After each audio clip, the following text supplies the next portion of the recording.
Good evening, everyone. Welcome to the October 27th, 2021 Utility Safety and Environment Committee meeting. The first item on our agenda is the approval of the October 6th, 2021 Utilities Committee meeting minutes. Can I get a motion, please? So moved. Second. It's been moved and properly second. All those in favor say aye. Aye. Opposed? Motion carried. The next item on the agenda is the matter of the purchase of approving modification to the city's wastewater facility planning area, SPA. Ms. McKillips, please.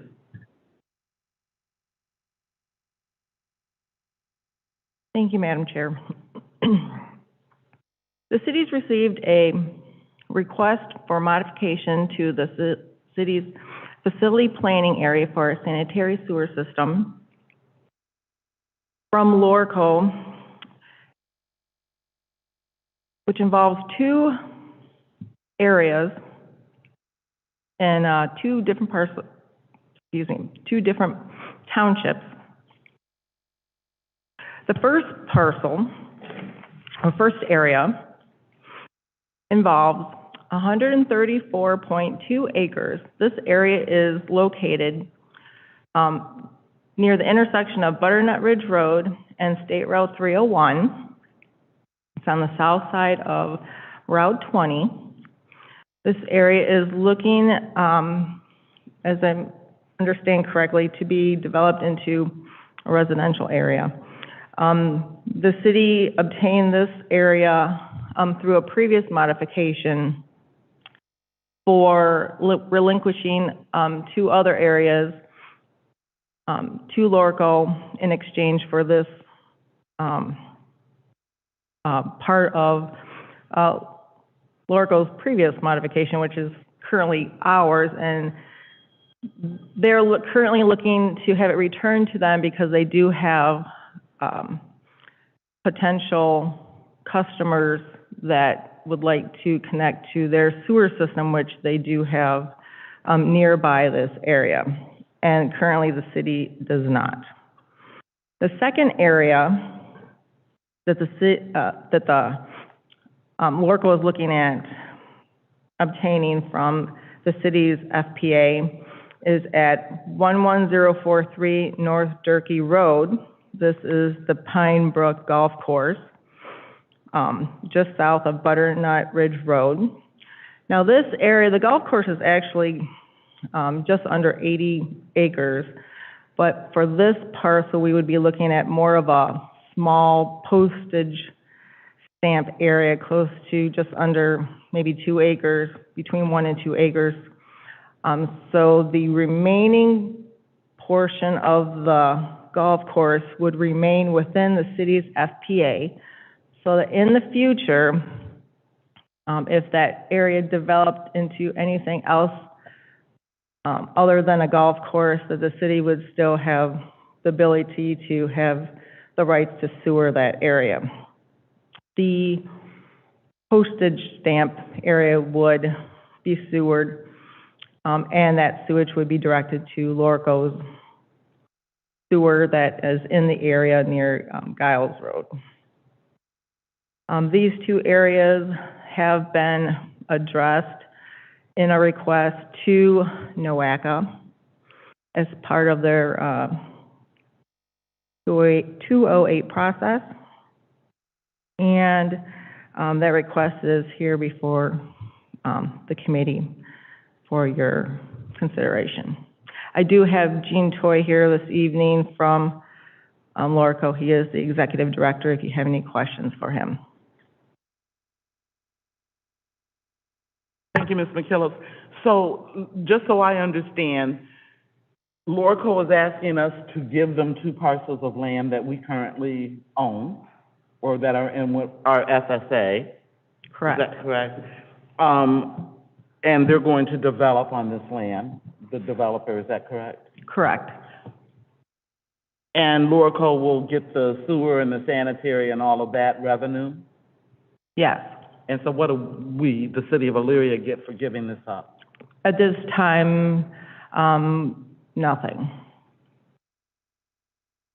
Thank you. Are there any questions for Ms. McKillop? Ms. Davis? Through you, Madam Chair. My question is, so how many acres of land did you say, 1.2 acres for, on Durkee Road is, how much is that space? Is it an acre, half acre, or what? Basically, we're looking at only the buildings, so between 1 and 2 acres. So the area where let's say the clubhouse area, where the restrooms would be located, would be the area that would be within the FBA modification that would go to Lorco. So the remaining part of the golf course would remain within the city's FPA. But what we giving up is 1.2 acres? 1 to 2. 1 to 2 acres? Yeah, 1 to 2 acres. And they're going to build modern-day homes on this land, is that correct? No, the Durkee property there's no development on that at this time. That's going to remain a golf course as far as we know, for now. The EPA has issued orders to the golf course to, either upgrade or eliminate their existing septic system or treatment system. It's failing, and they're basically their only option, or at least they see as their only option financially, is to connect to a sewer. The nearest sewer is Lorco's. We also have a sewer available, but it's a farther distance, about a half mile farther away than the Lorco sewer. The property that's developable is the one over on near the intersection of Butternut and State Route 301. And that's 134 acres.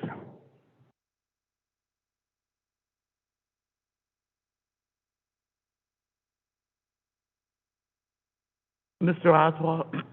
Through you, Madam Chair. So is that property, are we going to then be servicing their sewage and their water, and then we won't get the water?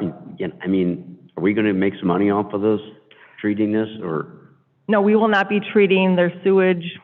Their sewage will be going to, through Lorco's lines up to Avon Lake treatment plant.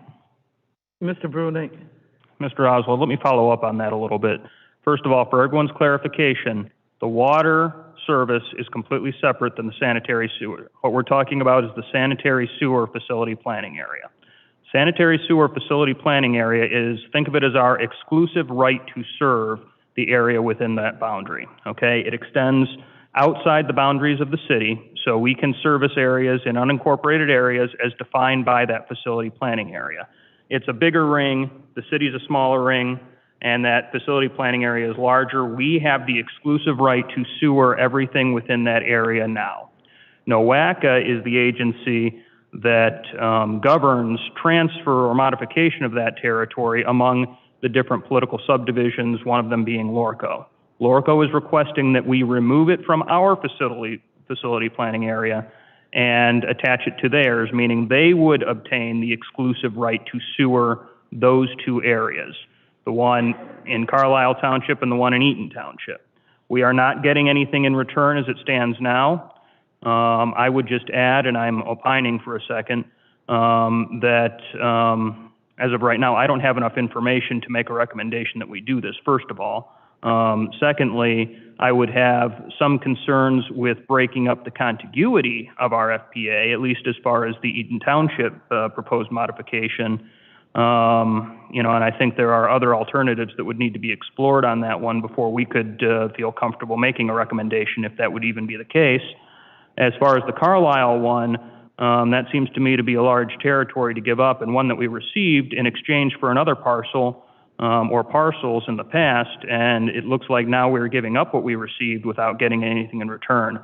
I typically wouldn't recommend just giving away our service area for a couple of reasons. We sized our sewer plant, our wastewater treatment plant, we made upgrades at our wastewater treatment plant in anticipation of at some point servicing pretty much everything within our FPA. That was the idea. That's why NOACA and EPA put these districts together, was to give municipalities and political subdivisions an idea of the territory they would service in the future, so we could anticipate how much, debt financing and everything that will go into building out those plants.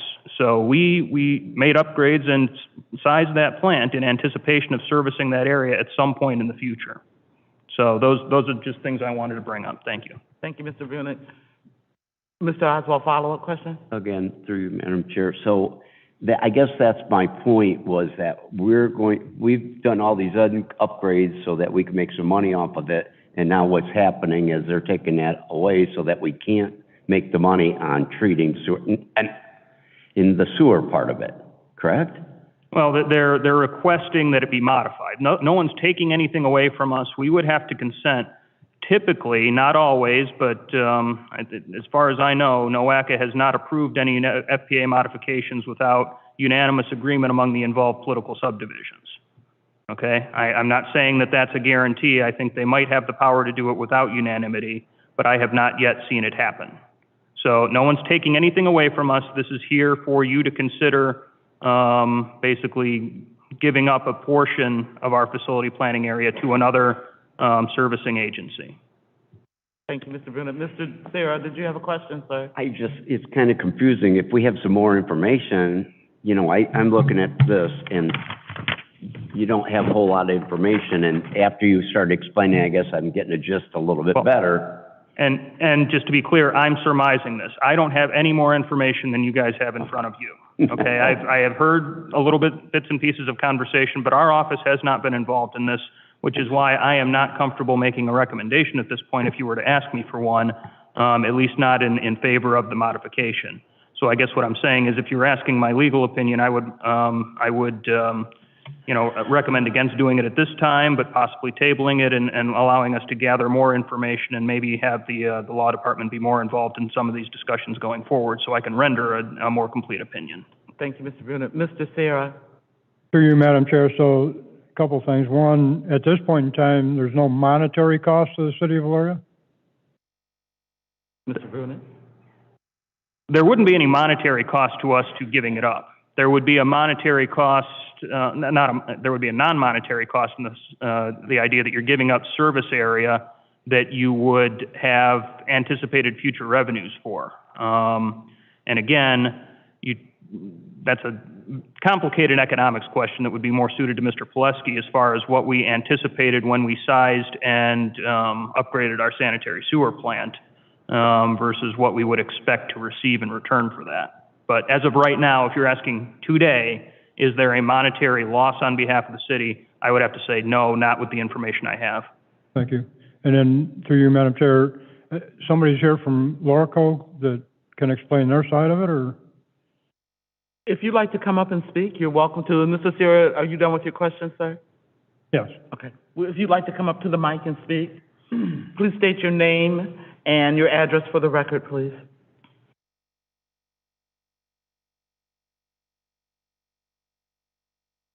Hey, thank you.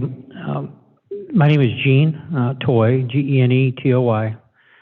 Business address is 22898 West Road in Wellington, 44090. A couple things. I guess one, to address the issue of unanimous consent being required to transfer area from one to another. No, that's not. Lorco has been on the opposite side of that, of a situation where the community of Pheasant Run Village was added to LaGrange's facility planning area. We felt for environmental and economic reasons that it made more sense to do something else with it, but there was Lorco was involved, and Avon Lake was involved in that. Neither of us consented, but nonetheless, NOACA looked at all information available to them and decided to allow it to proceed. Also, would like to offer that in our discussions with engineering and the mayor, Lorco has indicated that this area, the area that we're talking about near 301 and Butternut, that area is, we have sewers. They're right there. I mean, they're available. They're on Slife Road. Slife is south of Butternut. I don't know if it's half a mile or 3/4, maybe something like that. We have indicated that certainly we'd be open to if there is something that we could offer like for like or similar for similar. I think we have something that I would think would be of interest and of value to the city. These parcels are south of where I understand your system to end, and not only that, but they're on the opposite side of Route 20. So it's, a fair distance from exactly wherever I'm ignorant about the aspects of your system, and I know about where it ends. So it's a fair distance from there. What we do have is we have capacity in our lines that run north from our large pumping station near 82 and 57, have capacity in those lines that they run north to Avon Lake, but on their way there, they run between, or roughly along the boundary between Elyria and North Ridgeville to the east.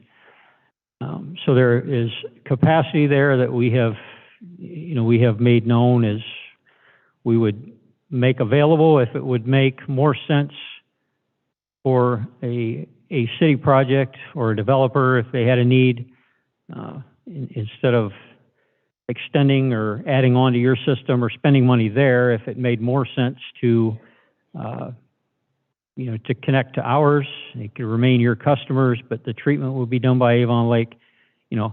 I would think perhaps that may be something that might make sense and be of interest. So we don't, we're not asking for something for nothing. We've just made known to your engineering department of what the capacity is in our lines and where they are, so that, if that would be of interest or of value, certainly we would be open to that.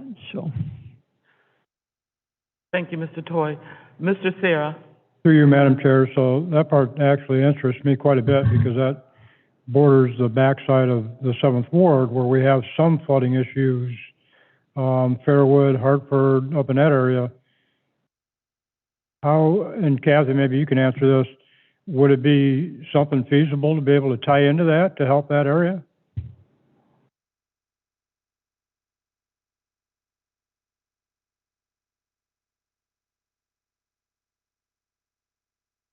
I don't know off the top of my head. I mean, that's something that we would have to look at.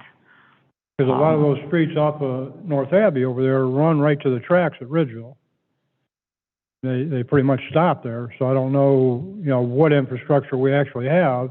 I know that I've talked with Terry a couple times, and there is some upgrades needed over in there to help control that. And I don't know if that maybe be a less expensive way to do that. That's something we can look into. So I'm sorry, help me understand. We're talking about area that is at 301 and Butternut Ridge and Durkee Road. What does that have to do with over by South Abbey? Through you, Madam Chair, they were just talking about their line runs to Avon Lake, I believe it is, and runs right down that railroad track area between Elyria and Ridgeville. Sure. And that's where a lot of the streets that we need some help on the north side are having some flooding issues. It may be cheaper to go to that than to bring it into our system going the other direction. Okay.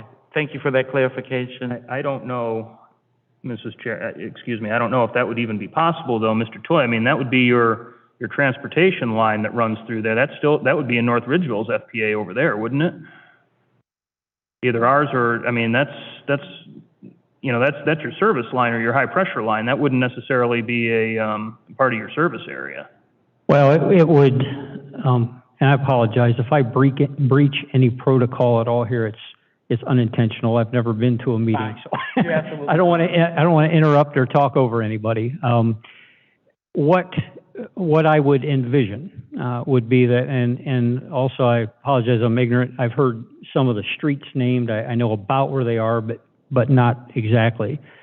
What would be basically wherever the flow comes from has to be within the facility planning area of the plant that is going to.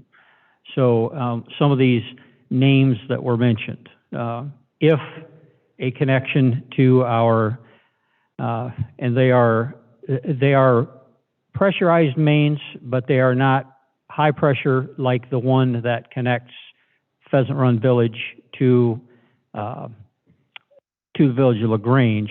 That, from an engineering and a physical standpoint, that line goes in front of about 200 homes that they cannot connect to, even if they had pumps there. They cannot overcome that pressure.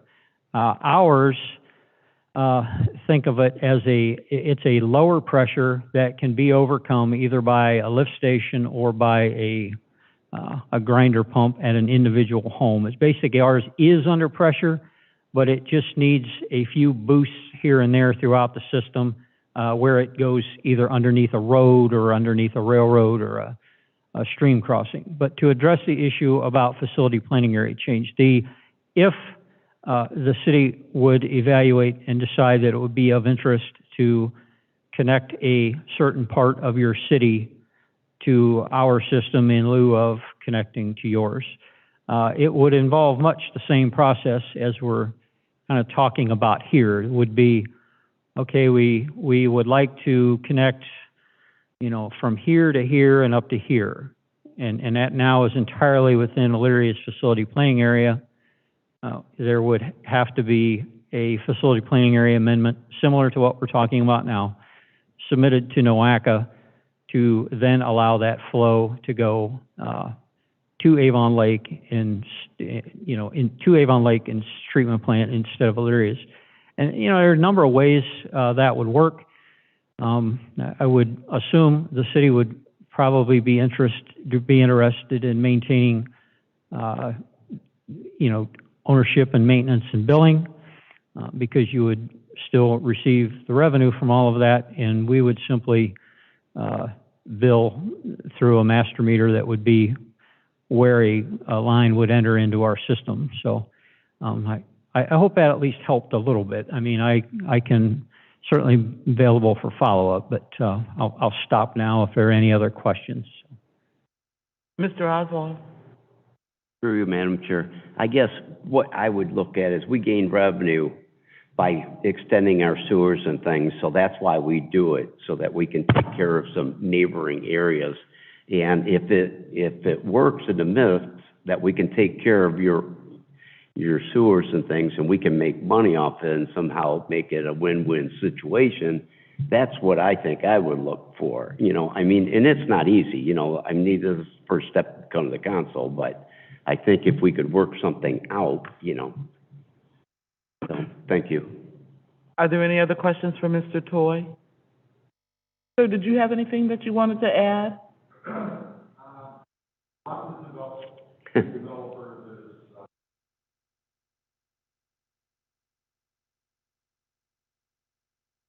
Okay.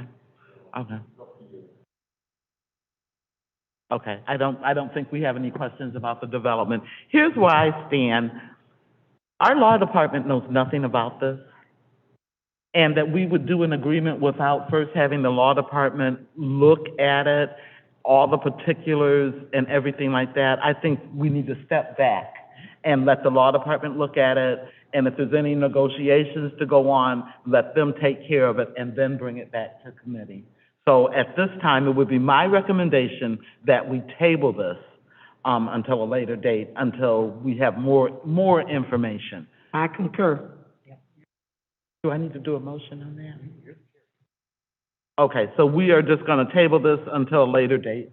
Okay, Mr. Floyd, thank you. Madam Chair, could I say one more thing Yes, sir. before I promise, then I'll sit down and shut up. One way or another, NOACA, we are, so that the developer can have directions on how to proceed with his plans. NOACA has, this goes through several steps. Sure. Starts with Water Quality Subcommittee. The following month, there's a Planning and Programming Committee. Then I believe it is, there's a policy or something like that. And then finally, the full board. So it essentially has to go through 4 months of recommendations and moving on to the next step. The reason I mention that is that the Water Quality Subcommittee, the next one is in December. It's 4 or 5 days before Christmas, but the relevance to that date is NOACA has a deadline for firming up their agenda, and I believe that is November 20, I think that week following Thanksgiving.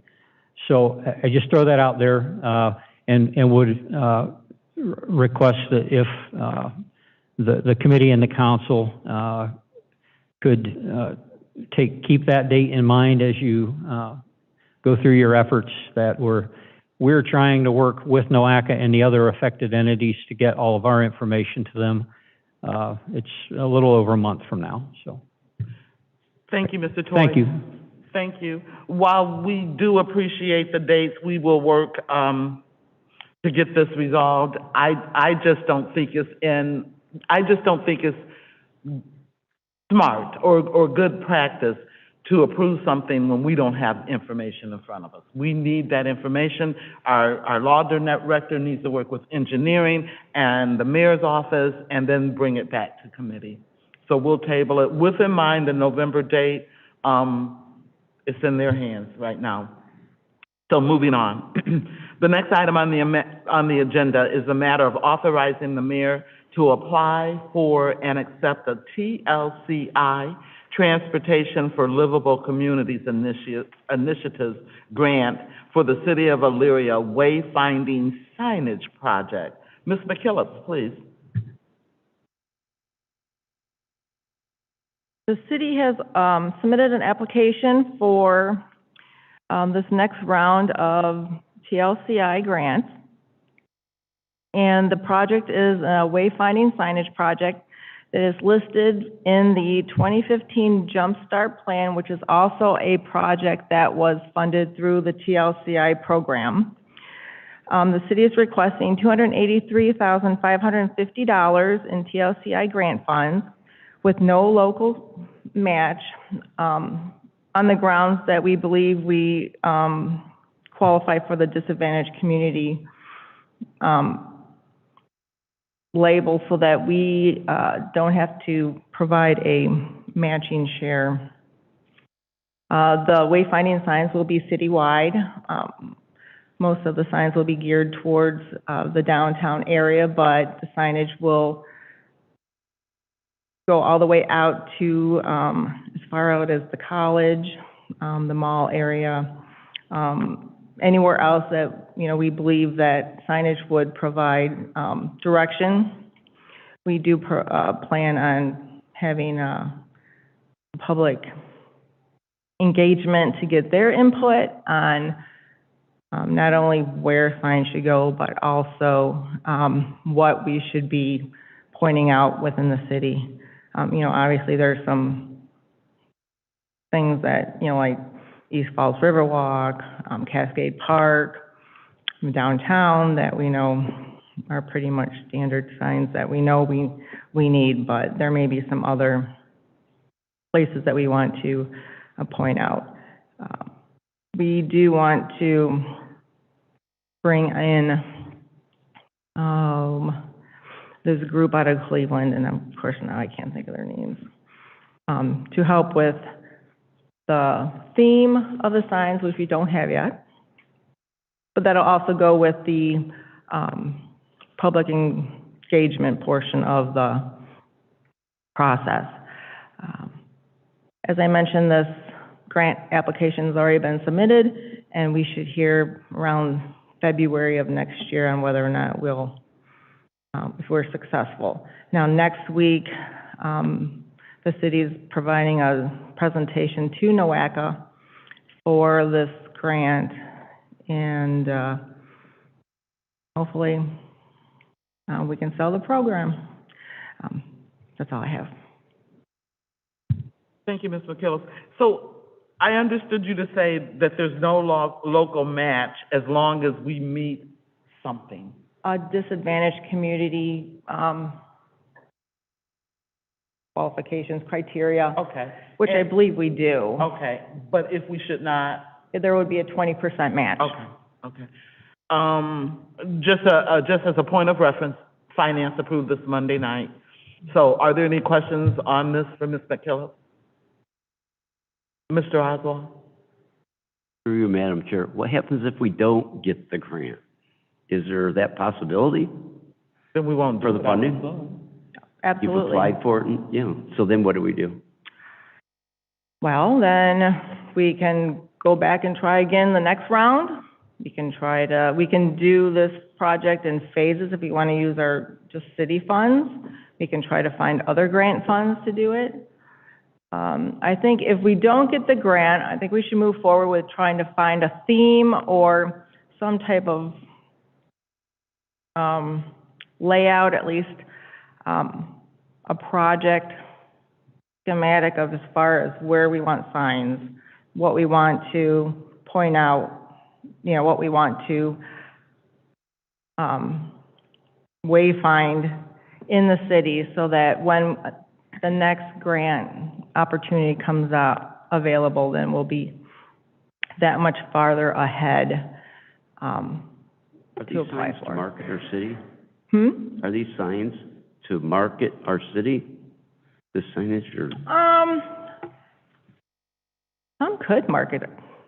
Some could be used for marketing. I mean, some of the signs we're looking at is maybe a monument sign, and these are just ideas that we were kicking around, as we were going through this process.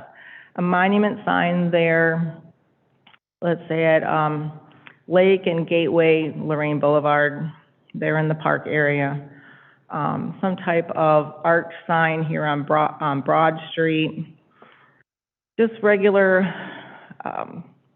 signs, could be just a board sign with, names of, shops, not necessarily names of shops, but, shops this way, library that way, courthouse that way, city hall that way, something so that, pedestrians, would have a specific sign that's available for them to look at, signs for motorists to look at.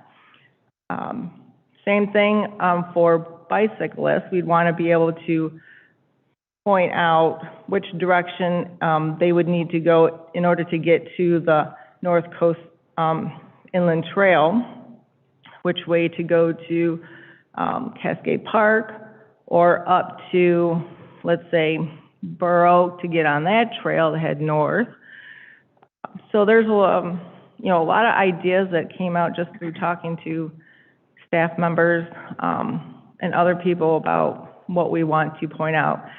Up north, there's, staff's working on a new dog park up there on the north side. We could have a sign that points out to a dog park, and then maybe one to the ice rink. On the west side, we have the West Park, and eventually we'll have a nice trail out there, so we can point to that. And then Cascade Park's just down the road from that as well. So there's, I think, opportunities just to point out the city's amenities that may be hidden for some, maybe even for some residents, but definitely for some people that are maybe just driving through the city. I'd like to get some signs that are on 57 that for those that are literally just driving through the city. And maybe they can, something that would pique their interest. Mrs. Keys? Yes, through you, Madam Chair. Would the community engagement portion happen after we receive the grant, or would we start that conversation now? I'm thinking afterwards. I mean, there's nothing to say we can't start it sooner. I mean, that could definitely happen. And there are signs up now around the city of Elyria that say, welcome to Elyria. I mean, if you look, there are signs up. But this is a great idea because it could say Cascade Park this way, West Park. We have some beautiful parks in the city of Elyria, and a lot of people don't even know where they are. So if we can do this, and it doesn't cost us anything because it's a zero match, it's a good thing. Ms. Davis. Through you, Madam Chair, to Ms. McPhillips, have we ever applied for this grant before? This grant, yes. So the work that we've done downtown with the new streetlights, the red Stamps pavers, yes, the all Stamps of Red that. crosswalks. You know how to apply. Yes, All right. so Thank that's you so this much. grant. Mhm. Thank you. Any other questions for Ms. McKillop? Seeing none, I'll read the committee report. Take my glasses off so I can see. We have considered the matter of the TLCI Transportation for Livable Communities Initiative Grant for the City of Elyria Wayfinding Signage Project. And this is an ordinance authorizing the mayor to apply for and accept if offered the said grant. Emergency clause is requested. Can I get a motion, please? So moved. It's been moved and properly second. All those in favor say aye. Aye. Opposed? Motion carried. Oh.